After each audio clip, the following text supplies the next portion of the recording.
So welcome. You know, today the talk title is Wholeness and Relationships. You are never alone. So I thought a few words about relationships in sort of a humorous light would be in order. So as part of the promotions, you know, for the new Barbie film movie that's coming out, they have out a new Barbie. It's called Divorce Barbie, and she comes with all of Ken's stuff.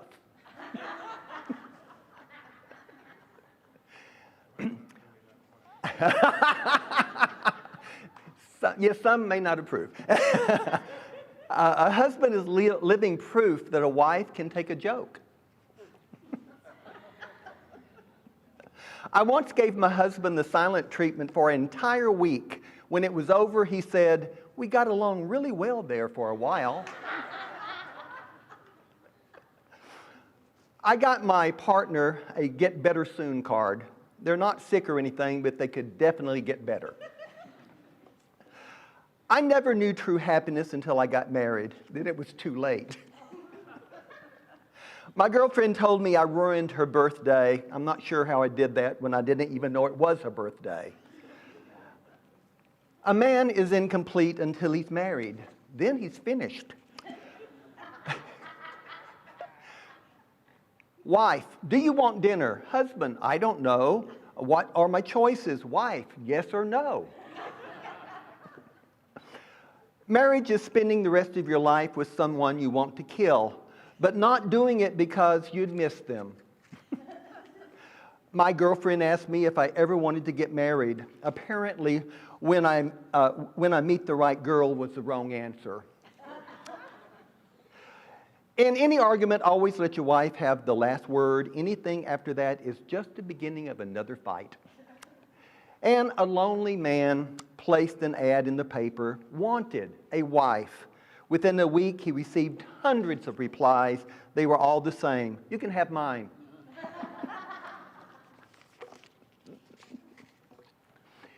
So today we're continuing to explore Robert Brummett's book, The Quest for Wholeness, healing ourselves, healing our world.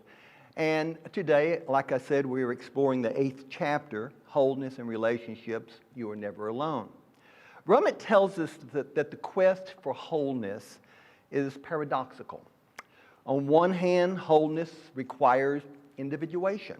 We looked at that term, individuation, early on in our discussions.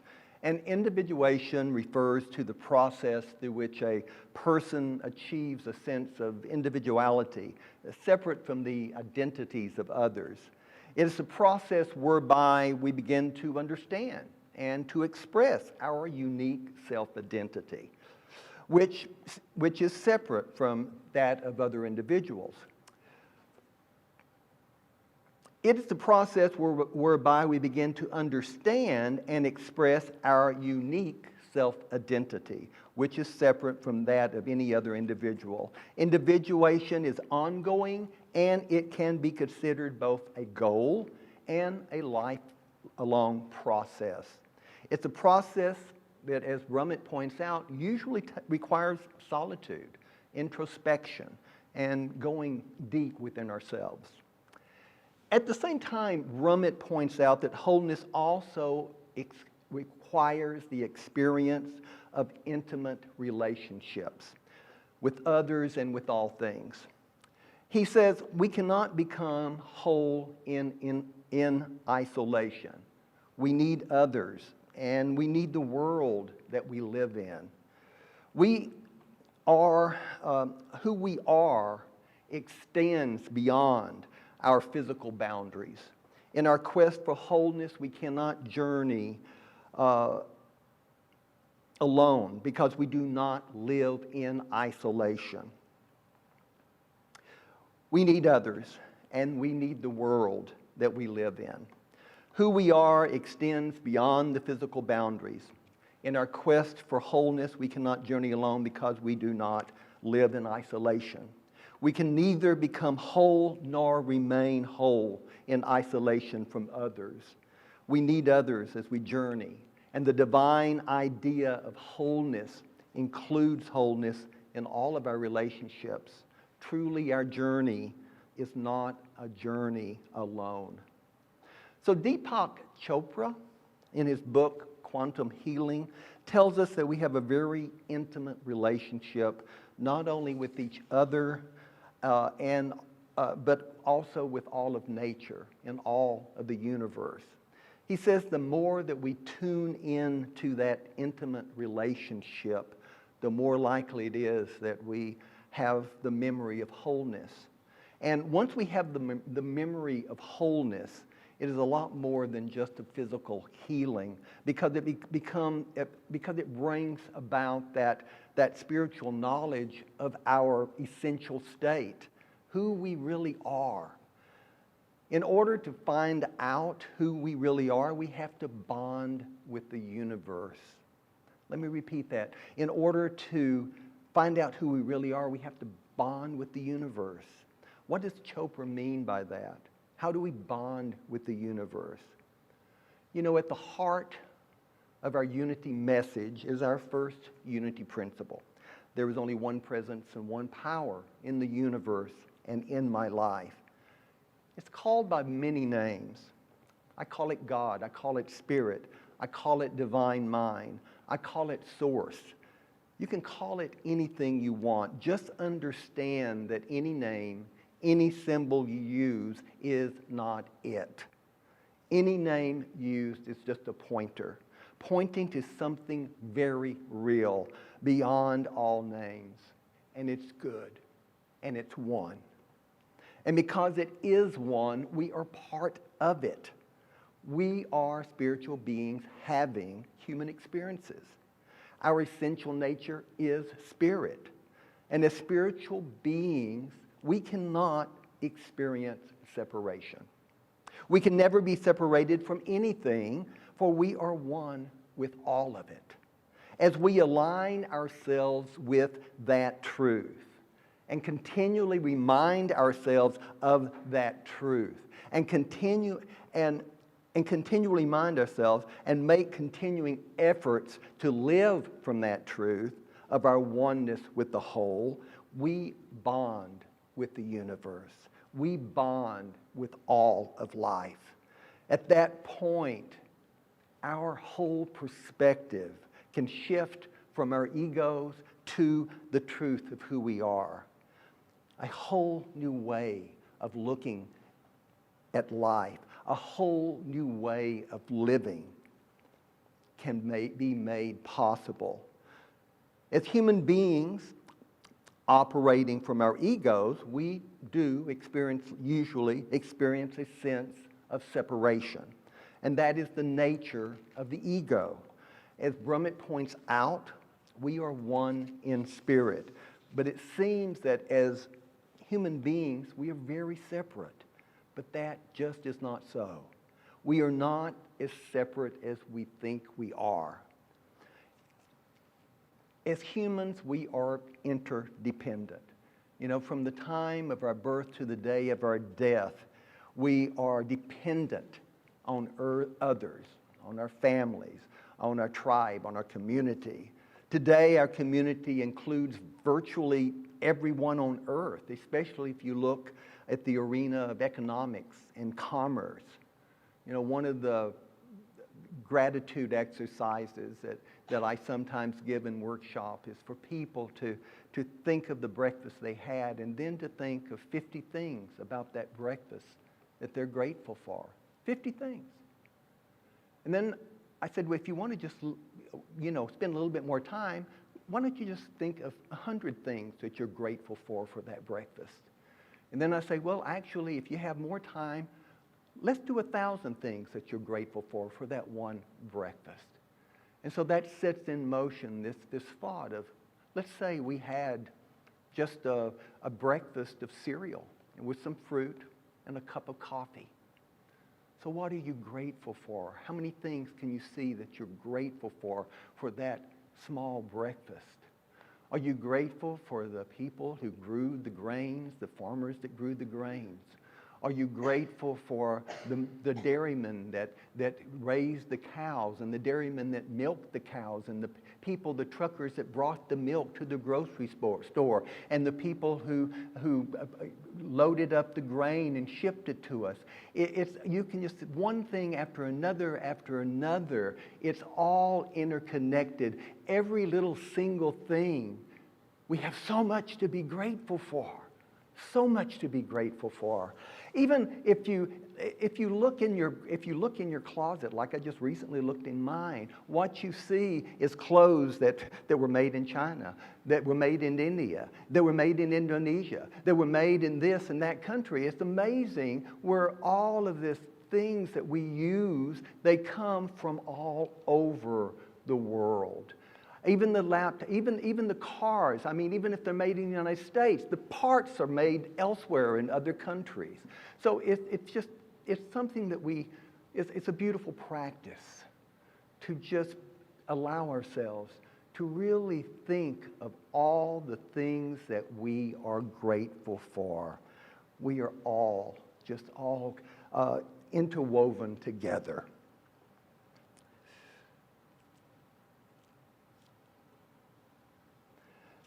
Charles Fillmore, one of our founders of the Unity movement, he was very scientific minded. He was always reading.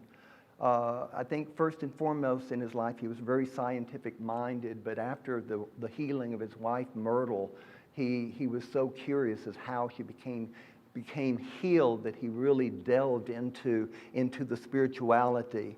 But he always believed that eventually, if science is looking for truth and if religion is looking for truth, if they're both honest about that, there will come a time when those two will come together. And as we look at science today and all of the discoveries of science, especially when you get into quantum physics and everything, what it is showing beyond a shadow of doubt is that we are all interconnected. In Chopra's book, Quantum Healing, he says that we are constantly sharing the atoms of our bodies. He says, based on calculations derived from radioisotope studies, we know that with every breath you exhale, you disperse 100 billion trillion atoms that were once part of every organ of your body. With every breath, I mean, those numbers, I mean, they don't even make sense to me. I mean, I can barely grasp a trillion, but anyway. But we are made, everything is made of atoms, and atoms are just little packets of energy. We are energy. And in each of those atoms that make up our body, we're constantly giving them out, and others are receiving them. He says, from the same studies, we know that in the past 3 weeks, 1,000 trillion atoms have passed through your body that have been a part of every other living being on this planet. You do not destroy energy. Energy just changes from one form to another. And so all of these atoms, even the atoms that were in Jesus Christ, or there are atoms, he says it's very possible that our body contains 1 million atoms that were one time the part of Jesus of Nazareth. We are intimately connected. So Brummett wisely points out that no matter how interconnected that we may be in reality, each of us must deal with the personal experience of aloneness. You know, every human being struggles with issues of aloneness and relationship. And no matter how much we intellectually know of our oneness, each of us, at one time or another, each of us feels alone. As Brummett says, in one sense, we are alone. No one knows what it's like to be you. No one chooses how to live your life but you. No one can live for you, and no one can die for you. In our personal experiences, we each are alone in the journey, in this journey. You know, while we may attempt to share our experiences with another through words, words rarely convey the full meaning of our inner experiences. We are alone in this world we live in, our private reality. Be it reality or be it illusion, it's our own world, and we are the only ones who inhabit it. And Brummett asked us this question: is this private reality that we live in, is it a prison that keeps us isolated and separate? Or is it a private studio where we can create anything we wish? The truth is, it can be either. For Brummett, the journey to wholeness requires that we explore our relationships with ourselves as well as with others. So the journey of wholeness requires a deep exploration of our personal realities. Until we discover the wonder of our own being, we cannot effectively share the wonder with someone else. Brummett quotes psychologist Gerald Corey, who says this. He says, "We alone must give a sense of meaning to our life, and we alone must decide how we will live. If we are unable to tolerate ourselves when we are alone, then how can we expect anyone else to be enriched by our company? Before we can have any solid relationship with another, we must have a relationship with ourselves. We must learn to listen to ourselves. We have to be able to stand alone before we can truly stand beside another." So here again, Brummett points out another paradox. To fully appreciate the richness of our relationships with one another and with the universe, we must delve deeply into our own experience of aloneness. Brummett says, as we fully enter the solitude of our own being, we will eventually discover the universe is waiting for us with open arms. Some call this the hero's journey. How many of you are familiar with Joseph Campbell and his book, The Hero with a Thousand Faces? Yeah. In his book, The Hero with a Thousand Faces, which was his most popular, the American filmmaker George Lucas said that it highly influenced him, and it really is what drove him to create the Star Wars trilogy. It was reading that book. And he used the concept in that book as he wrote Star Wars. As a professor of literature, Campbell studied the religious, spiritual, mythological, and literary classics from all over the world. And what he began to see is that there was a common pattern that existed behind the narrative elements of all the great myths, regardless of their origin or time of creation. So the central pattern that Campbell refers to the most is what he calls the hero's journey, which he described in his book, The Hero with a Thousand Faces. Commenting on the hero's journey, Brummett says Joseph Campbell identifies the hero as one who is a pioneer in consciousness, one who discovers a new way of living and being. The hero devotes his or her life to helping others in the community, to helping them to benefit from his own discovery. And Campbell identified an archetypal journey for the hero, and he saw that this archetypal pattern is present in nearly all initiation rituals that are common among tribal peoples. The journey consists of separation from one's community, an initiation process which is experienced in isolation, and then a return to the community as a very different person. The hero returns imbued with the power of an encounter with the transpersonal and ready to use that power for the benefit of all. Brummett says that before the journey, we live in the world, and we are of the world.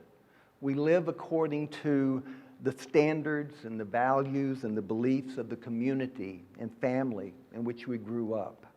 We have not individuated. We are not yet true individuals, but are simply products of our own environment. And Brummett points out that the philosopher Friedrich Nietzsche called this the herd mentality. So the journey begins with separation. We break from the herd. Often our unconscious desires for individuation has thrust this break upon us. And this can often be very painful. The more we resist, the more we suffer. We may experience a divorce, a career failure, or severe health challenges.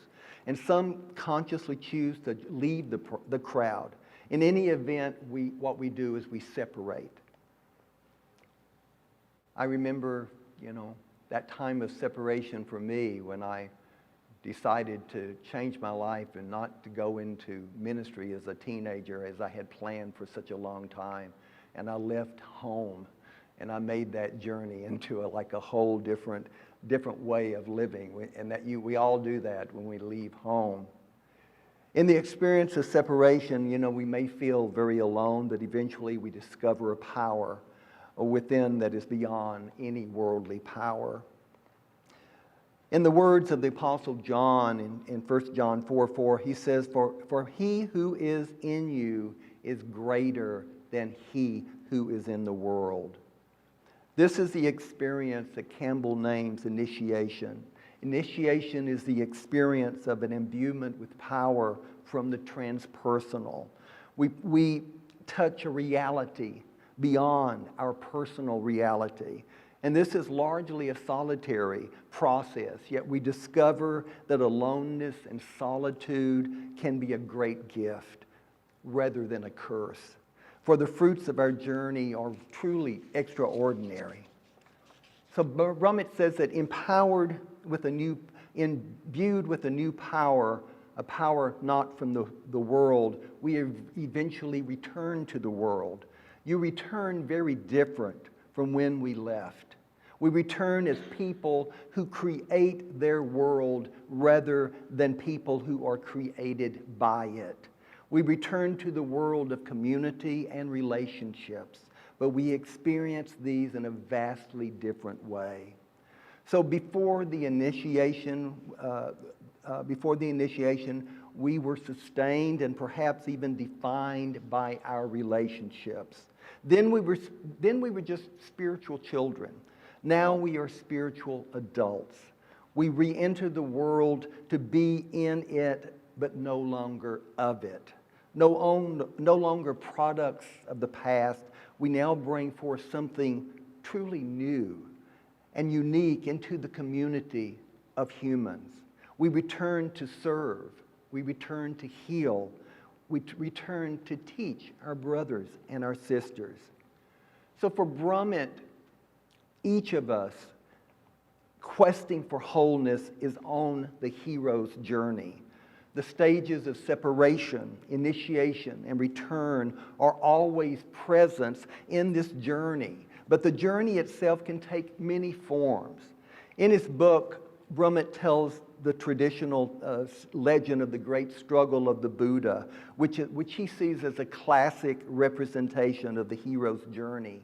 He says the mythological representation of the Buddha's awakening may sound somewhat enchanting and even glamorous, but the real journey seldom is. The real hero may not be a monk sitting beneath a tree in India, but it may be a single mother living in Brooklyn, or an African-American male living in South Chicago, or a disabled veteran living in Los Angeles. The hero's journey is often invisible to the naked eye. It's hard to see from the outside. Even those on the journey may not recognize it as such until they reach the end. Brummett points out that our hero's journey is not necessarily a singular event. We may journey many times during our lifetime, and the separation is not always physical. It may be psychological. We can feel alone, even in the midst of our own family and community. We may return to our former community, or we may return to another.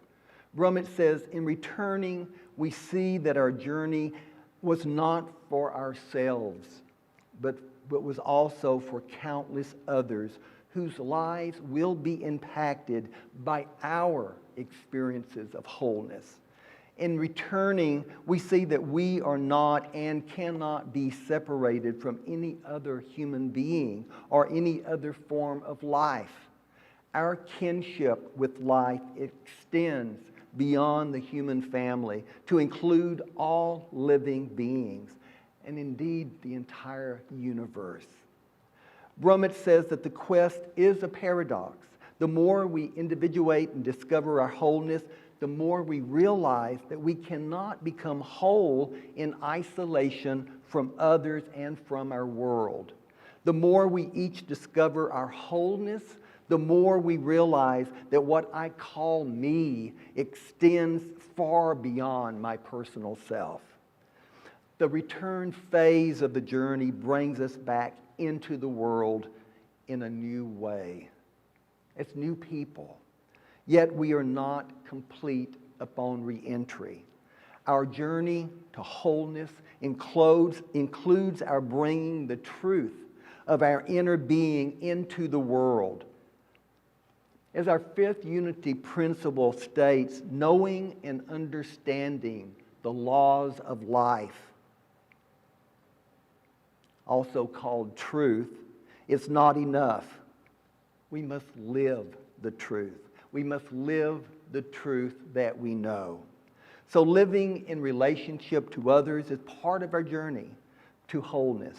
We are here to bring wholeness to our relationships, and our relationships have the potential to bring us to wholeness as well.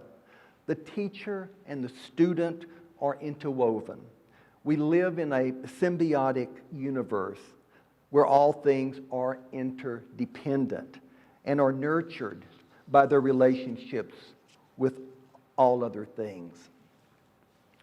So the hero's journey changes us.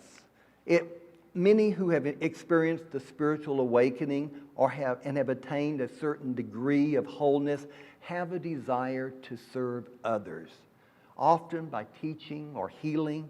Some may become members of the helping professions or practitioners of the healing arts. Others may do their work in a less formal way.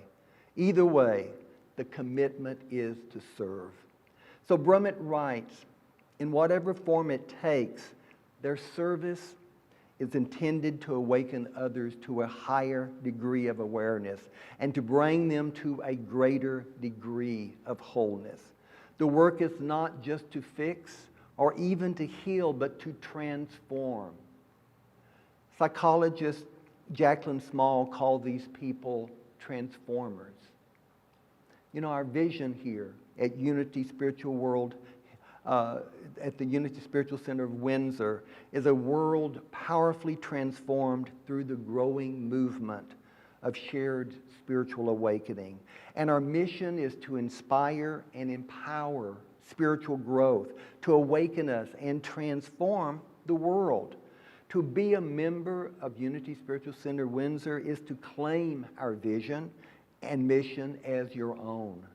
A transformed world requires a transformed people. Brummett says the greatest asset of the effective transformer is your consciousness. We who we are is more important than what we do. or what we say. As transformers, we work from the premise that we are spiritual beings having human experiences. And in one sense, the discovery of our true nature is itself the fulfillment. Our deepest need is not simply to fulfill our human needs, but to discover who and what we really are. So as transformers, many of us see our work as being with individuals, but many others see their work extending beyond the individual into the entire human family, and perhaps beyond to include all species and the earth itself. Just as we encounter people in need of healing, we see a world in need of healing as well.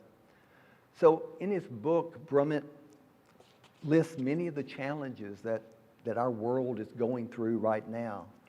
It is obvious that much healing is needed. Yet Brummett says God is present in it all. We need not despair, nor should we be complacent. God is present, but not as some magical figure in the sky who will swoop down and save us from our greed and ignorance. God is present as us. We are God's hands and feet. We are both the cause and the potential cure for the suffering of our planet. Brummett says it's time for us to wake up and to grow up. He quotes the words of Chief Seattle, who said, "This we know, the earth does not belong to man. Man belongs to the earth. All things are connected like the blood which unites one family. Whatever befalls the earth befalls the sons of the earth. Man did not weave the web of life. He is merely a strand in it. Whatever he does to the web, he does to himself."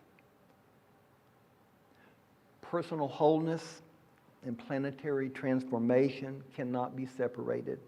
Who we are as individuals cannot be separated from who we are collectively. The work of personal transformation and the work of helping others in the process are essential parts of planetary transformation. Brummett writes, "As children, we are dependent. As adolescents, we tried to be independent. As adults, we are learning to be interdependent. Perhaps this stormy era is a period of humankind's self-centered adolescence. Being adolescents, we may be ready to experience the rite of passage that takes us into a planetary adulthood. Maybe we will learn that happiness comes from a state of wholeness, and that state of wholeness must include all of us."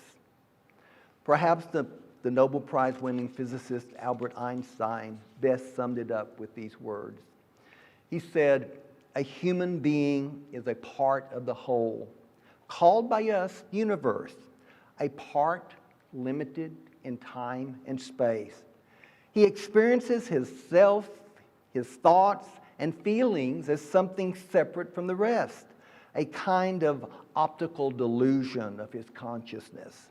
This delusion is a kind of prison for us, restricting us to our personal desires and to affection for a few persons nearest to us. Our task must be to free ourselves from this prison by widening our circle of compassion to embrace all living creatures and the whole of nature and its beauty." Brummett closes this chapter with these words: "We are spiritual beings having a human experience. Our purpose is to create a life of wholeness for each of us and for our brothers and our sisters of all species who share this planet with us. Our challenge is to become both fully human and fully divine." That's our challenge, to become fully human and fully divine as we journey together in our quest for wholeness. Let's prepare for our meditation. Let's sing one of the songs, okay? So I do invite you to just relax right now in your seat as we prepare for our meditation. Let the chair just support you as you let go of all your thoughts of things happening later or things that happened earlier.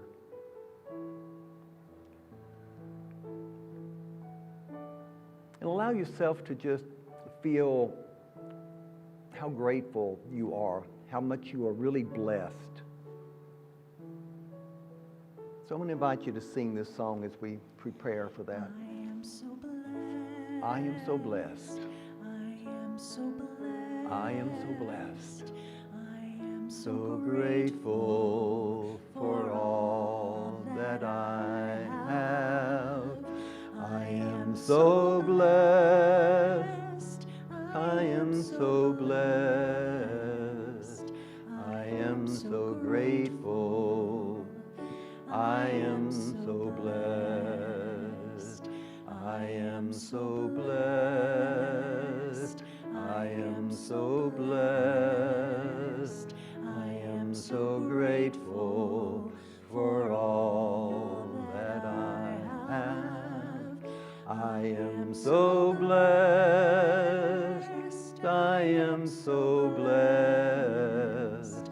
I am so grateful. I am so blessed. I am so blessed.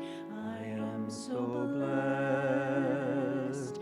I am so grateful for all that I have. I am so blessed. I am so blessed. I am so grateful. I am so blessed. So I do invite you to just rest there in your seat, allowing any thoughts that come, just don't grab hold of them, just let them go. Thoughts may come, but you're the one that gives them power, so just allow them, note that they're there, and then let them go. And as we sit here and rest, we just open our hearts and we open our minds to the truth of who we are, the spiritual beings that we are. One with spirit, one with each other, and one with all of life. And this world that we live in is a beautiful world. And so we just allow ourselves, as we sit here, as we rest here, we allow ourselves to just feel ourselves, feel the gratitude that is at the very bottom of our heart. Allow ourselves to feel the joy that is there also. Everything we need is within us, and it is available to us right this moment. So I invite you for just a little while now for us to just rest in the silence. Just for a little while, we rest in the silence.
so blessed. I am so blessed. I am so grateful for all that I have. I am so blessed.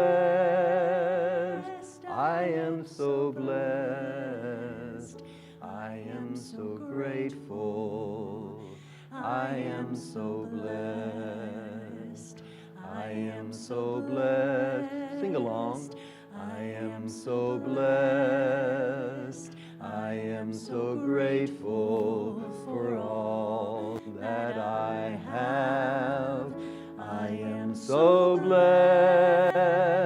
I am so blessed. I am so grateful. I am so blessed. I am so blessed. I am so blessed. I am so grateful for all that I have. I am so blessed. I am so blessed. I am so grateful. I am so blessed. And we are so very, very blessed.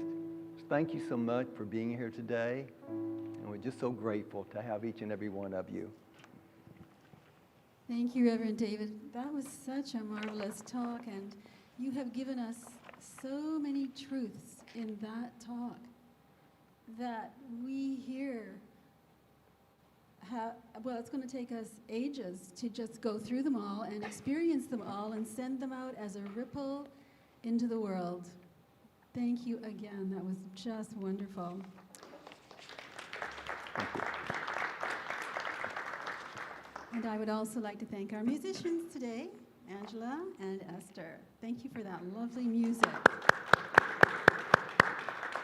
Well, at this time, let us take to heart our vision, mission, and statement of being, which is shown on the screen. We have a global vision. Will you please speak it with me? Our vision is a world powerfully transformed through the growing movement of shared spiritual awakening. And we have a sacred mission. Will you say that with me? We inspire and empower spiritual growth to awaken us and transform the world. And we have a personal statement of being. Will you please say that with me? I am a dynamic center of the Christ light, mighty to unfold my good and radiate that good to all. Well, we have a few announcements to make. I do want to let you know that we will be at the Pride Fest in August the 11th through the 13th in Lansbury Park, Windsor. And so please come out and see all the activities and stop by our booth. We will be giving out some booklets. We have flyers and all sorts of things to give out. And so do see our newsletter for more information and the weekend schedule. You can see the schedule also upstairs. We have a sign-up sheet, and we need people to sort of man the booth for those 3 days. So please look at that and see if you might be there for a couple of hours. Thank you. Unity Spiritual Center of Windsor fundraiser golf tournament for friends and family of Unity is being organized. Date to be determined. If you are interested in participating, please sign up in our upstairs community room. And for more information, please speak with Joe Yurchik or Reverend David. And Joe, raise your hand. This is the guy. He's planning it and everything. So it sounds like a fun, huh? I'll put my email address on. Okay. And then anybody can contact me. Okay. Or they can contact you after the service too. Oh, okay. I didn't get a sign-up sheet out. But anyway, we are going to be doing another new member orientation. We have a few people that would like to take the classes so that they can become voting members. So if any of you are interested in becoming a voting member, I have a 2-hour class that gives you the history of unity, and it's a fun class. and it's your opportunity to ask any questions that you might have. So if you're interested in becoming a member, please just contact me. And again, the date is to be determined, but I'm thinking it'll probably be planning for it sometimes in August. Okay. Experience the healing power of drumming with Michael Greaves on Sunday, August 6th at 1 p.m., weather permitting. The drumming circle will be held outside the entrance of the chapel. So out here? Are we going to do it in the? Well, you know, we can do it anywhere. We can do it in the arbor, you know, out front if we wanted to do that. That might be fun. That might be nice. Yeah, yeah. Okay. But anyway, we are going to be doing drumming. Nelson Ng, who normally is here, he had something come up, but Michael decided to. Well, we enjoy. There's so many of us that enjoy drumming, so we're gonna do it. So we'll get together and have fun doing it. Okay. Oh, the Unity Center Outreach Team wants to thank everyone for their continued support of the initiative that we have going on. We just recently gave out 30 personal hygiene bags that we put together, and they were donated to the Street Angels in Windsor. So thank you for all of those that were involved. Your social committee is hosting a day of sunshine and laughter on Sunday, September 3rd from 1 to 9 p.m. This will be a vegetarian, vegan potluck pool party. Sign-up sheets are upstairs in the community room. And you're all invited, and it should be lots of fun. It was last year, yeah. Okay, next Sunday, I've changed the menu. I changed up the schedule a little bit. I'm going to be doing the talk that I ended up missing due to an illness. I'm going to be doing Faith, the Mind of Wholeness. So we're going to be talking about faith on July the 30th. Okay. I want to remind you that our prayer chaplain, Sean Sharkey, is available for prayer directly after the service in our prayer chapel upstairs. And all of our classes, programs, and services are made possible by your generous donations. Our heartfelt thanks for your continuous support. We've created many easy ways to donate, which you can find on our website. And for those of you here, again, thank you so much for all of this is made possible by your generous donations. And for those of you here, we don't pass a basket or anything. We have a box over there that you'll see as the love offering box. So any love offerings or tithes or contributions you'd like to make, just drop them in the box over there. And be sure to put there's a little envelope that you can put your name and address on. Or at least make it clear, because you do get a tax receipt at the end of the year for any amounts of money that you do donate. So thank you very much. Okay. We invite you now to open our hearts and minds in gratitude as we close by speaking out loud or silently our love offering prayer, followed by the peace song, and closing with the prayer for protection.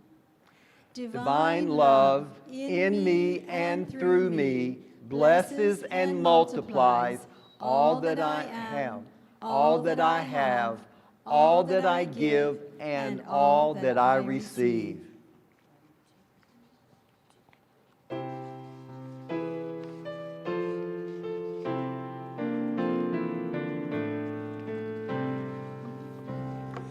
Let there be peace on earth, and let it begin with me. Let there be peace on earth, a peace that was meant to be, with God as creator, family all are we. Let us walk with each other in perfect harmony. Let peace begin with me. Let this be the moment now. With every step I take, let this be my joyous vow, to take each moment and lived each moment in peace eternally. Let there be peace on earth, and let it begin with me. The light of God surrounds us. I am light. The love of God enfolds us. I am love. The power of God protects us. I am power. The presence of God watches over us. I am presence. And wherever we are, God is. I am divine. And my friends, you truly are. Thank you so much for being here. And please join us upstairs for refreshments and hospitality. Thank you. Thanks for being here.